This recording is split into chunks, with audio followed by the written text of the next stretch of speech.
The opinions expressed in this show are the views of the host and not necessarily that of WTRW, 94.3 The Talker, or the Bold Gold Media Group. The following presentation is paid for by Century 21 Jack Ruddy Real Estate, who is solely responsible for its content. Portions transcribed. All Century 21 real estate offices are independently owned and operated.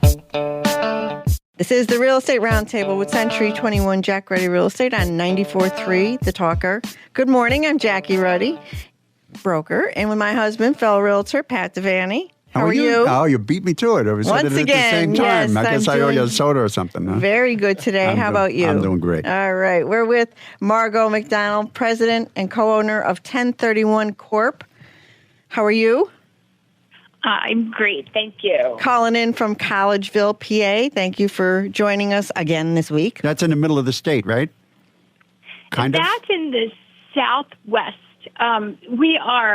Southeast. We are a suburb of Philadelphia. Oh, okay. See, that shows how much I know about Pennsylvania.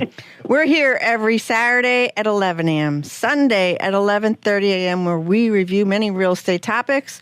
We have an exceptional real estate office with many relentless realtors who've been guiding, assisting, and advising clients in real estate matters for over 50 years. During the week, feel free to email us with any questions you have at questions@jruddy.com. That's questions@jruddy.com. Or you can give us a call at 570-344-6724. And when you go to jruddy.com, click on the webcam tab and see what's going on at Dunmore Corners. You never know, especially this time of the year, like getting close to Christmas. Oh, yeah. Like right around the corner. Mm-hmm. You never know what you're going to see. Literally. Literally. Right? Merry Christmas. Just in a few days. Merry Christmas, Pat. I know. This is a call to action for our listeners. I know you know people that are very interesting, eloquent, and have a lot to say regarding real estate and some topics as it relates to real estate. Please have them reach out to us, or you can reach out to us. We'll make the phone calls.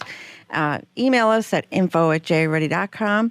And remember, catch us on social media. We're just about everywhere. View our listings, search the MLS listings, and listen to archive radio shows by going to mobile-friendly jruddy.com, JRUDDY.com, or also all the podcast apps that we feature this radio show on are listed.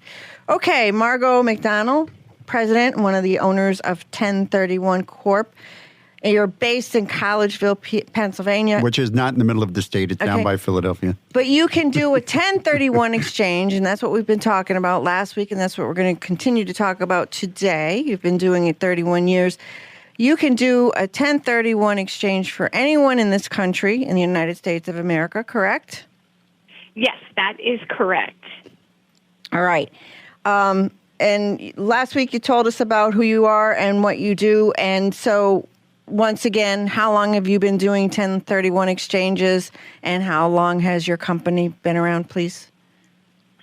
Sure. I am approaching the 32-year mark in the 1031 exchange industry.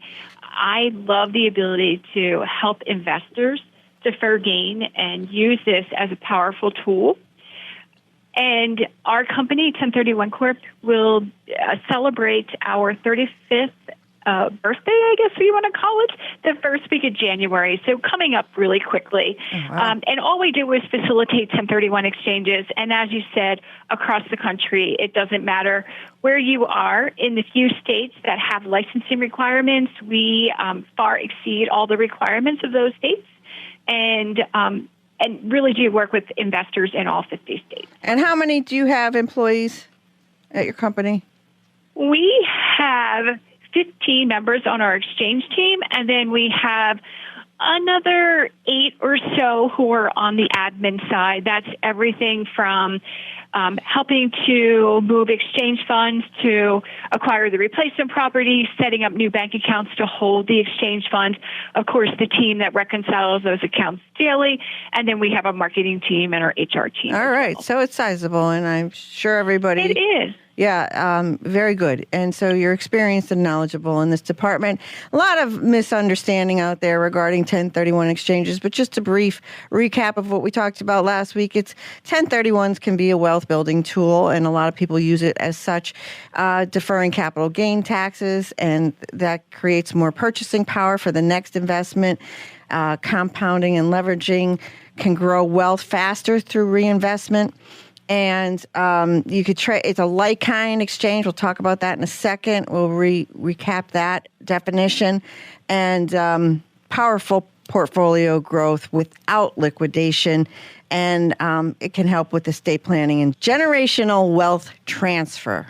Okay, so like-kind exchange. Once again, let's talk about that because that's very confusing. We'll also talk about time frames. Yeah, time frame. Please. Well, and thank you again for giving me the opportunity to talk about this because as we approach the end of the year, it's the time when everyone is thinking about what their investment and real estate goals are for next year. And you brought up like-kind. And like-kind is actually one of the most flexible parts of 1031. And it really comes into play when you're talking about your long-term real estate investment goals. Because like-kind actually refers to the use of the property, not the specific kind of property. So any property held for business use or investment can be exchanged for any other. So if you have vacant land that you may have acquired 15 years ago thinking you were going to build your dream home on that property and never did, that's a great opportunity for you to exchange it for something that is going to generate some cash flow. And because it's part of the federal tax code, you can buy and sell anywhere in the U.S. Any kind of real property, as I said, held for business use or investment, can be exchanged. But that includes things like a conservation easement that you might be paid by the Commonwealth to give up the rights to develop your open land. And you could take that money and buy more land, or you could buy some income-producing property. For a business owner, it's a way for them to relocate or expand into multiple locations. Perhaps they sell and they move to a different location, or they sell and do a lease back and use those exchange funds to go buy a second and maybe a third location so they can expand their operations. Or for that same business owner, maybe he's thinking about retirement and they can sell the real estate attached to the business and use it to buy some income-producing property that's going to generate steady cash flow for them during their retirement years. And you can sell more than one property and buy more than one property. So like-kind is what really helps people accomplish those goals, and it's the ability to diversify where the properties are or the type of properties. It could be maybe you have residential properties and you want to exchange them for commercial properties or vice versa. Or it's the ability to consolidate many smaller properties into one larger property so it's a little bit easier for you to manage. Or maybe exchange that rental property that you have in the northeastern part of Pennsylvania for a rental property in Florida. And you're going to rent it for a couple of years and then convert it to a second home and become snowbirds. So so much flexibility, and it gives you countless opportunities. So could you clarify how it works and where people get tripped up? And that has to do with the timelines. There's some pitfalls, right? Sure, yes. So the first thing to remember is that you must set up your 1031 exchange before going to closing and transferring title of your old property to the buyer. But from that point in time, the date of closing, you'll have 45 days to identify new properties you're interested in purchasing. And running at the same time, you have 180 days to buy everything you want to buy and wrap up that 1031 exchange. And to maximize your tax deferral, there's a two-part requirement. The first is you have to buy something for equal or greater value, and you must reinvest all of your net equity. So if you sold for $100,000 and you have a loan of $40,000, you're left with $60,000 of equity. That new property should equal at least $100,000 and have $60,000 of equity. And then you can put more cash into it or finance the difference. And of course, you can trade up. I've seen it where people sell a single-family rental for $100,000 and buy $1 million strip center. Okay. All right. That was going to be one of my questions. It doesn't have to be exactly the same amount.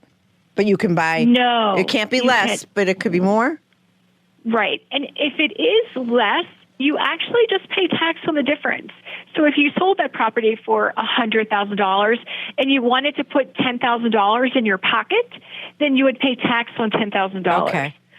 But what I would encourage people to think about is, could you wait a little bit longer, complete your 1031 exchange, put all your money in, and then refinance down the road 6 months later or so? And that way you get to take that cash without triggering capital gains on it. All right. I heard you say something that you said if I have say I bought vacant land 10 years ago and I was going to build a house and I paid $100,000 and today it's worth double that, it's worth $200,000. I could use that and say I wanted to buy my rental property somewhere else. I could do that. Yes, that is the power of 1031. I had no idea. I think like mine, a like exchange. I think, I sell a one story, I got to buy a one story, but this is eye-opening. Misconception. I just had a revelation. I was like, oh my God, this is a great tool. Right. Yes. In so many different ways. That's why I love my job so much, because I talk to different people all day long, and everyone has a different situation, and they all benefit the same exact way. Well, you're very excited when you talk about it. You're very knowledgeable. I mean, the depth of your knowledge is amazing to me, because I've been doing real estate for just as long as you do. You're doing 1031 exchanges. So I would hope that I'm as well versed in real estate as you are. You are very well versed in real estate, and you sell yourself short. You could be a doctor of real estate. Okay. Anybody that comes in, we get all the agents, they come to you. There's a line down the hallway with people with questions for you. You're the real estate doctor. Okay. Well, and it's, you're right, Margot. We have an interesting life, right? Nothing's ever the same. No file is the same. No seller, no buyer. So it does make our life very exciting. Interesting and exciting. Oh, yeah. For sure. Right. Okay. No 2 days are the same. Never. Oh, you got that right. Right. And you never know, right? You have something nicely laid out, a list of everything you're going to accomplish for the day, and then You walk in the door and it explodes. Boom. all right. That is my day all the time. So is there a 45-day identification rule and a 180-day closing rule?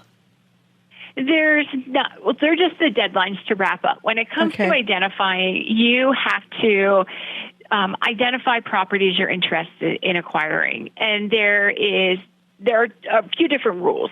The first is you can identify up to 3 properties regardless of their combined fair market value. So, for example, if you sell a property, let's say we sold that property for $100,000, and you want to identify 3 properties, those 3 properties could equal $3 trillion if you wanted.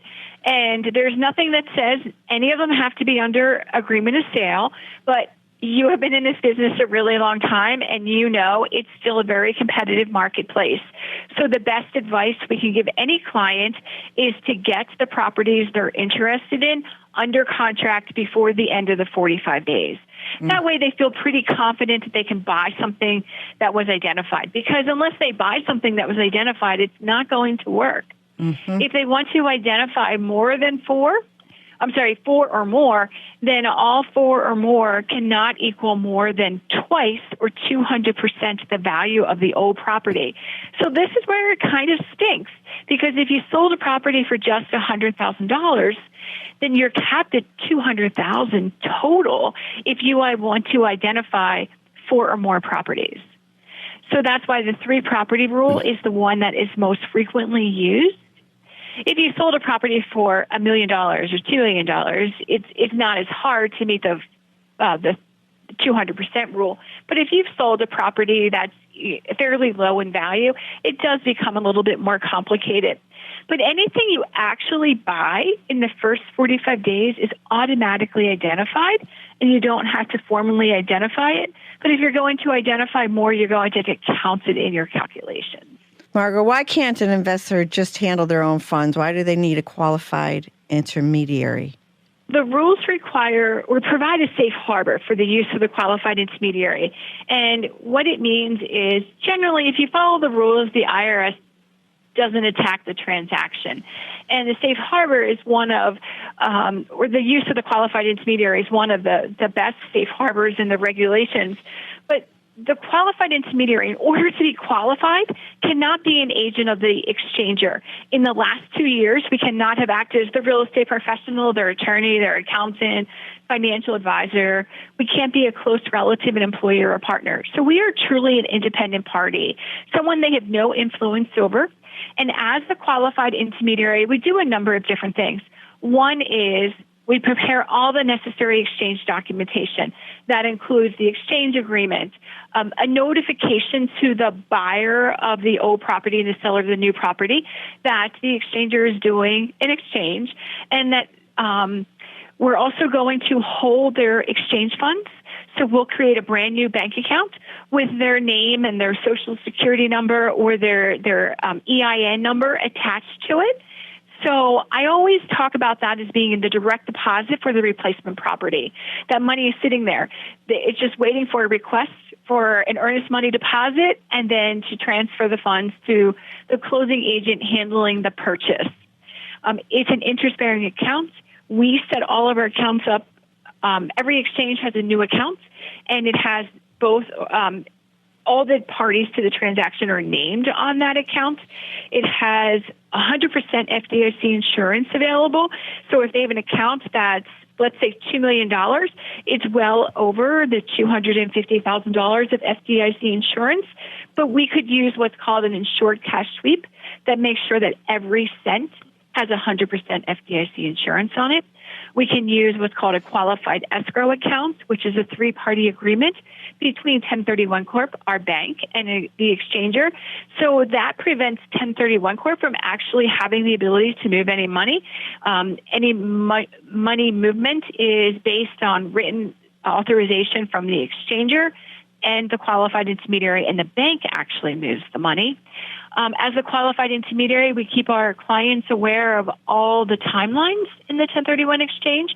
We're going to send you reminders along the way about that 45-day identification, because our goal is to make it really easy for our clients to meet all the requirements, and we're going to coordinate all the details with your closing agents so they know this isn't just a regular sale. It's part of a 1031 exchange. And of course, we're always available to answer questions before you start the exchange, during, and well after. All right, let me ask you a question. Say the deal, I sell the property and I decide I don't want to buy the new property. I don't want to go the 1031 route. Is there any problem for me to get my funds back? It depends where you are in the process.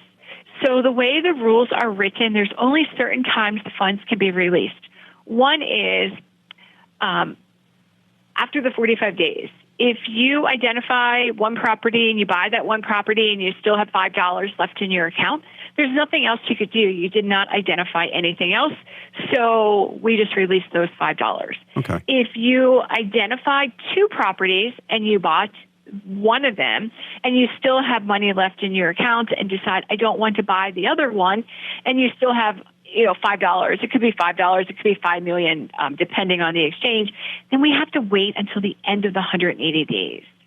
And if you decide on day 5 that, I finally went and talked to my accountant, I didn't really need to do the 1031 exchange, and you call and say, hey, Margot, I changed my mind. Unfortunately, once you initiate the exchange, I can't release the funds until day 46. You can choose not to identify. So you could lock your funds up for a little bit if you are on the fence, but some people look at that as an insurance policy, trying to figure out if they can identify replacement property that will work for them. Okay. And just a little side note, let's say you start your exchange today.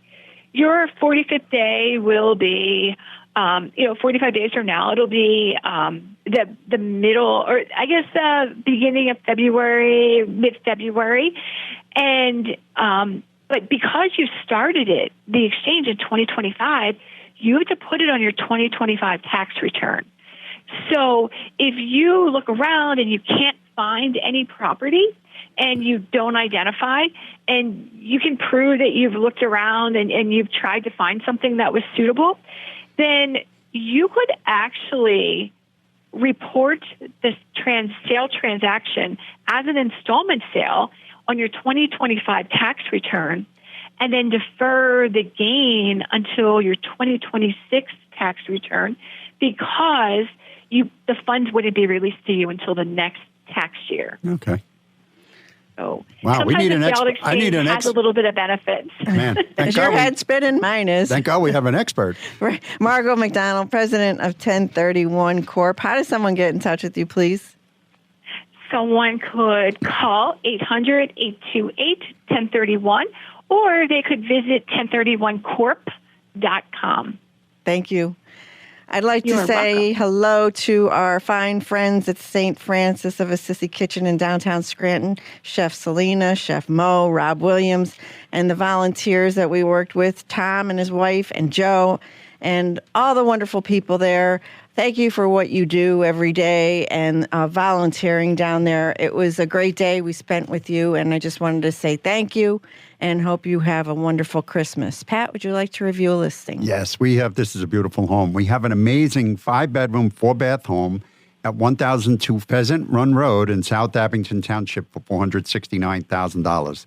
This great home sits on a 160 by 110 lot. It has gorgeous hardwood floors, a fireplace, central air conditioning, great room sizes, a 3-season room. And it's got a large 2-car garage, but the rear of the house is really where it's amazing. It's got this huge 15 by 30 gazebo. It's like built with 6 by 6s. It's on a concrete slab with slate tile.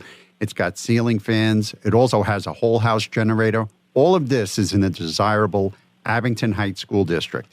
That's a 5-bedroom, 4-bath home at 1002 Pheasant Run Road in South Abington for $469,000, and that's listed by Nicole Clark of our office. Don't go anywhere. This is the Real Estate Roundtable with Century 21 Jack Ready Real Estate and 94.3 The Talker. We'll be right back. Home. It's more than just walls and a roof. It's where laughter echoes, where memories are made, and where life truly happens. At Century 21 Jack Ruddy Real Estate, we know that finding the right home isn't just about real estate. It's about finding your place in the world. With trusted agents, unmatched experience, and a commitment to your dreams, we're here to guide you every step of the way. Because at Century 21 Jack Ruddy Real Estate, we're not just selling houses, we're delivering the joy of home. Find your perfect home today.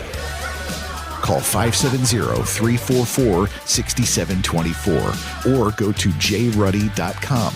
That's JRUDDY.com.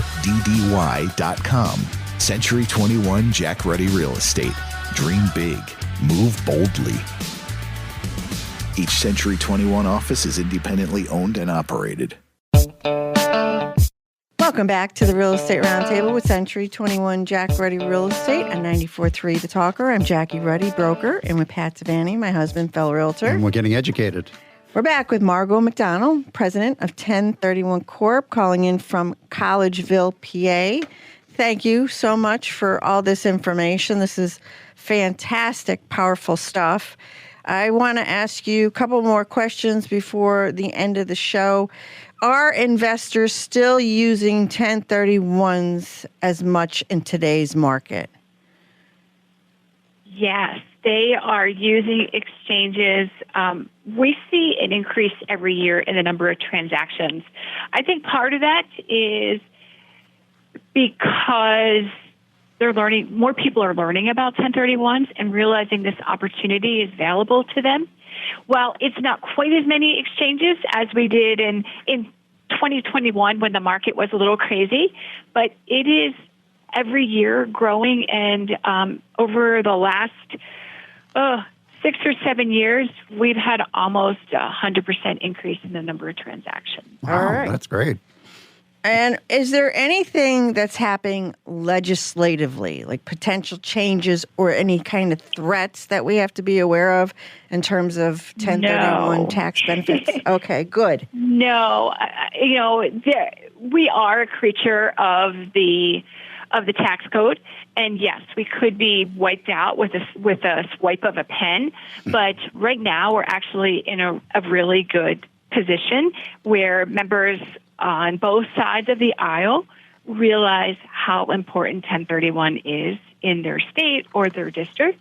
And knock on wood, right now, there are no legislative threats. All right, so we talked about the many upsides, and this is just an invaluable tool, probably an underused tool for many people. Absolutely. But when would a 1031 exchange, when would it not make sense or might not make sense? Sure, a 1031 exchange may not make sense if somebody doesn't want to own real estate anymore and they simply just want to cash out. We see that occasionally. And another time we see times actually when we say, hey, you should really talk to your tax advisor.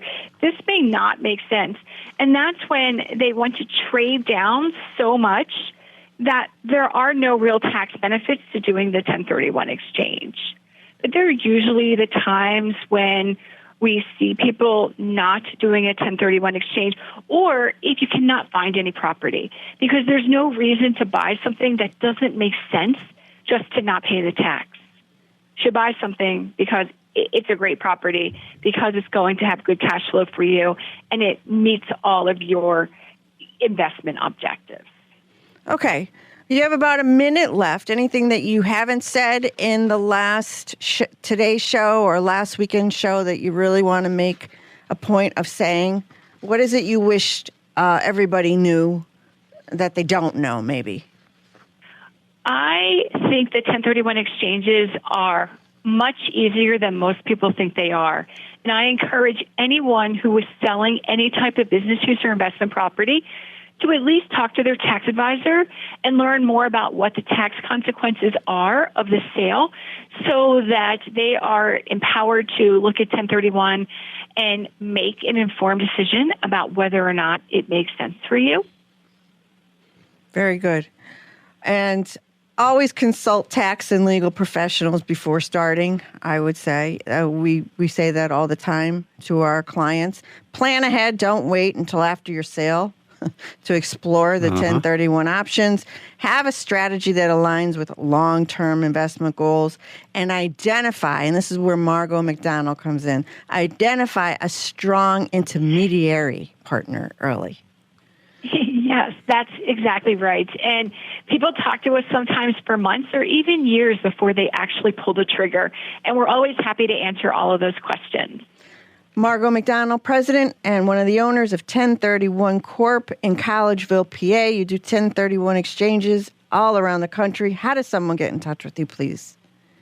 They can simply call 800-828-1031, or you could look on our website, 1031corp.com, and you could always look at our team members, find me, and email me directly if you would like. Thank you, Margot. Merry Christmas to you and your family. Thank you. You too. Thanks, Pat. Yes, we have a stunning 4-bedroom, 3-bath home on 10 acres of land at 918 Jones Road in Clifford Township for $529,000. This home should really be in a magazine.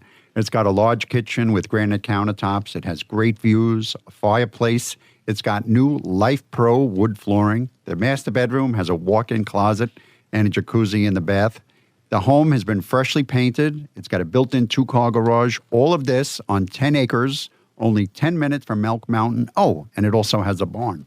That's a stunning 4-bedroom, 3-bath home at 918 Jones Road in Clifford Township for $529,000, and that's listed by Kim Pizzanti of our office. Right, and our special sponsor, don't forget, if you're looking for that last-minute Christmas gift, there are some people that put it off to the... They should go to Campus Jewelers? They should go to Campus Jewelers. They have a lot of nice things for sale. The small boxes are always welcomed around the holidays. Mm-hmm. They have the best types of gifts in them. Campus Jewelers down in Luzerne. They're open Monday through Friday, 10 to 5, Saturdays, 10 to 3. And they're located at 476 Bennett Street in Luzerne. Call 570-288-1966 or visit campusjewelers.com. We're out of time. Thanks for joining the Real Estate Roundtable with Century 21 Jack Ruddy Real Estate on 94.3 FM The Talker. We'll be back next Saturday at 11 a.m., Sunday at 11:30 a.m., and a very Merry Christmas to all our listeners and their families.